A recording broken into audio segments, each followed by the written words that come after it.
Okay, so what I want to do is let's let this move out. I'm going to put this slider. There's a slider under your foot. Okay. Okay. I So was expecting my knee. what we're going to do, I'm going to position this a little bit better right there. So the center of your toe is kind of in the center of the slider. Go up into a plank position for me.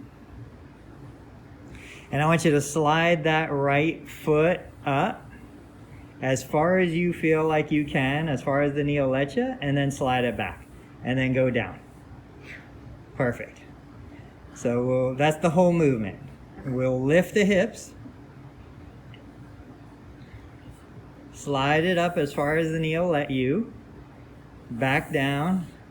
That's 2. Let's get a set of 10. If you want, when the knee is up toward the hip, you can put it down on the ground to kind of give it a little bit of stickiness, a little friction to hold that position, and then lift and slide it back.